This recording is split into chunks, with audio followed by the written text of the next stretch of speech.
Praise the Lord, जय मसीह की। मैं आपका भाई पास्टर संजय मौर्य और आज आपसे चर्चा करना चाहता हूं, क्या प्रभु यीशु मसीह का उद्देश्य किसी धर्म की स्थापना करना था।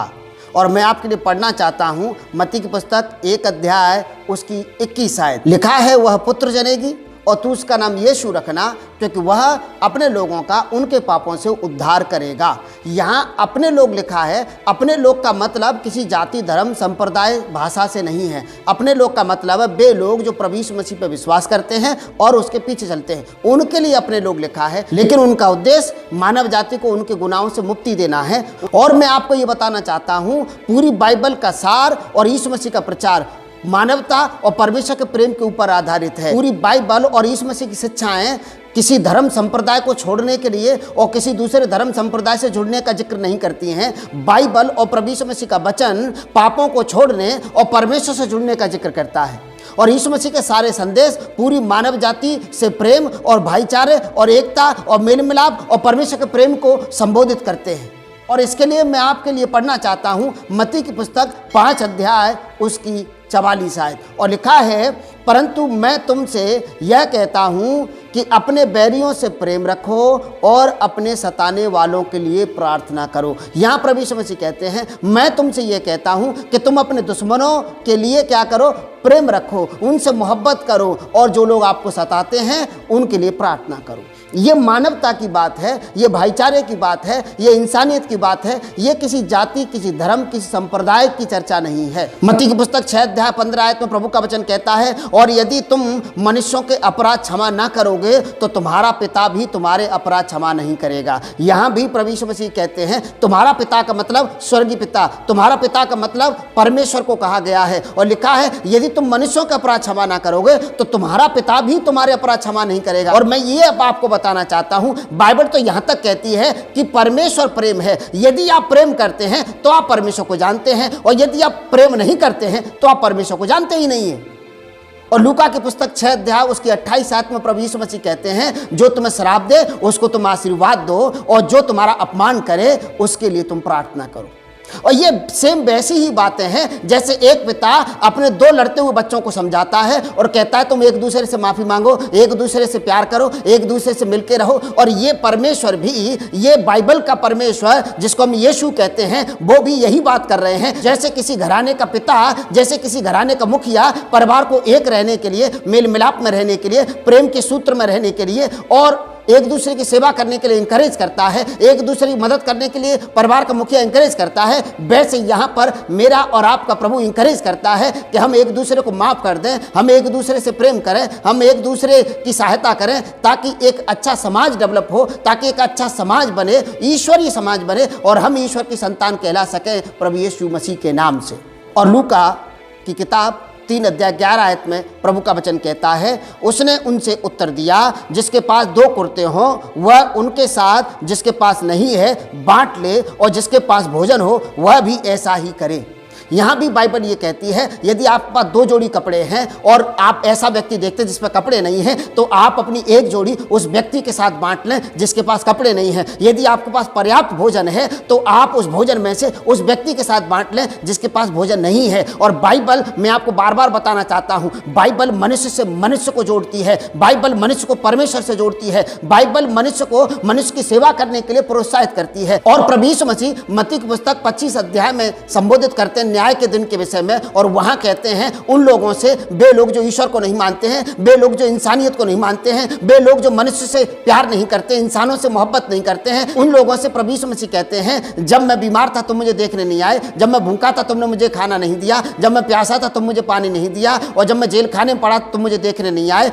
और वे लोग कहते हैं, प्रभु हमने तो तुझे कभी भूखा, प्यासा, नंगा, बीमार कभी देखा ही नहीं, और यदि आपको देखते तो जरूर आपकी सहायता करते। तो यीशु उनको उत्तर देते हैं कि तुमने पृथ्वी पर है कि छोटे से छोटे व्यक्ति के साथ किया, वो मेरे ही साथ किया। बाइबल मेरे प्रिय ये बताती है कि ईश्वर इंसानों के अंदर रहता है, और हमें ईश्वर की सेवा करनी है तो इंसानों की सेवा करने की जरूरत है। यदि हमें ईश्वर का आदर करना है तो हमें इंसानों का भी आदर करने की जरूरत है। यदि हमें ईश्वर से प्यार करना है तो हमें इंसानों से भी प्यार करने की जरूरत है, क्योंकि यीशु मसीह कहते हैं, तुमने जो मनुष्यों के साथ किया वो मेरे साथ किया। अर्थात प्रभु मनुष्यों के अंदर रहते हैं और प्रभु इंसानियत की बात करते हैं। किसी धर्म, किसी संप्रदाय, किसी जाति, किसी भाषा की बात नहीं करते हैं। यीशु मसीह का प्रचार मन फिराव के ऊपर आधारित था। यीशु मसीह ने जब प्रचार करना शुरू किया, मत्ती की पुस्तक 4 अध्याय 17 आयत में ऐसे लिखा है, उस समय से यीशु ने प्रचार करना और यह कहना आरंभ किया, मन फिराओ क्योंकि स्वर्ग का राज निकट आया है। यीशु मसीह ने मन फिराव का प्रचार किया है, और मन फिराव का मतलब होता है यू टर्न, मन बदलना, मन परिवर्तन करना, उसको मन फिराव कहते हैं। यदि आपने बुराइयों से मन फिरा करके ईश्वर की ओर लगा लिया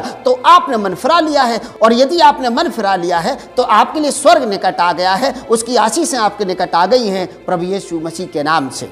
और मैं आपको यह भी बताना चाहता हूं, यीशु मसीह का संदेश किसी धर्म, जाति, संप्रदाय, भाषा के लिए नहीं है। यीशु मसीह का संदेश पूरी दुनिया के लिए है और इंसानियत के लिए है। और इसलिए बाइबल में प्रभु यीशु मसीह ने अपने चेलों को प्रेरित किया कि वे मन फिराव का प्रचार करें, और यीशु मसीह के चेलों ने भी मन फिराव का प्रचार किया। और लिखा है प्रेरितों काम 3 अध्याय 19 आयत में, प्रेरितों ने मन फिराव का और पापों की क्षमा का प्रचार किया।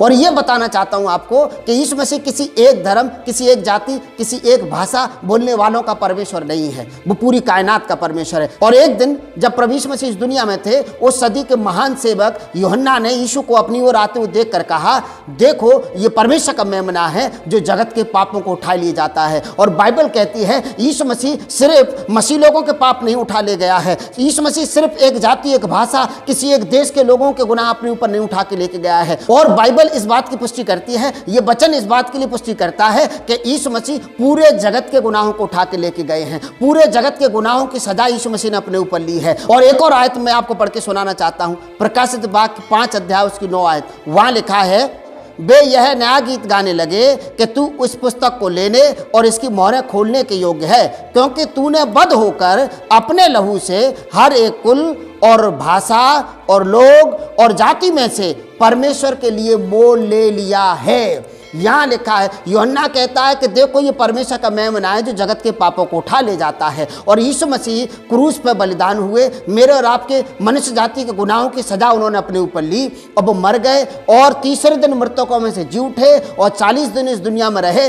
और जब प्रभु यीशु मसीह स्वर्ग गए तो स्वर्ग में स्वर्गदूतों ने यीशु मसीह के लिए एक नया गीत गाया, और वो नया गीत ये था कि तू इस पुस्तक को लेने, इसकी मोहरें खोलने के योग्य है, क्योंकि तूने बद्ध होकर के हर कुल, जाति, भाषा और लोगों को अपने परमेश्वर के लिए मोल ले लिया है, लहू दे करके मोल ले लिया है, बलिदान दे करके मोल ले लिया है। यहाँ ये नहीं लिखा है कि ईसाइयों को मोल ले लिया है, यहाँ ये नहीं लिखा है कि बाइबल पढ़ने वालों को मोल ले लिया है, यहाँ लिखा हर एक कुल को, हर एक जाति को, हर एक भाषा बोलने वालों को, हर एक व्यक्ति को प्रभु यीशु मसीह ने अपने लहू का मोल दे करके मोल लिया है। अर्थात प्रभु यीशु मसीह ने अपने लहू का बलिदान दे करके उनके गुनाहों की कीमत चुकाई है, और वे लोग इस बात पर विश्वास करते हैं उनके गुनाह मिटा दिए जाएंगे प्रभु यीशु मसीह के नाम से। तो बाइबल किसी एक धर्म, किसी एक भाषा बोलने वाले, किसी एक जाति के लिए नहीं है, बाइबल मानव जाति के लिए है और दुनिया के लिए है। लास्ट में मैं आपके लिए पढ़ना चाहता हूँ मत्ती की पुस्तक 25 अध्याय उसकी 32 आयत। यीशु मसीह मनुष्यों को किस नाम से संबोधित करते हैं मैं आपको ये बताना चाहता हूँ। और लिखा है, और सब जातियाँ उसके सामने इकट्ठा की जाएंगी, और जैसे चरवाहा भेड़ों को बकरियों से अलग कर देता है, वैसे ही वह उन्हें एक दूसरे से अलग करेगा। और यहाँ प्रभु यीशु मसीह इंसानों को, लोगों को किसी जाति, धर्म, संप्रदाय के नाम से संबोधित नहीं करते हैं। यहाँ विश्वासियों को भेड़ के नाम से और अविश्वासियों को बकरी के नाम से संबोधित करते हैं।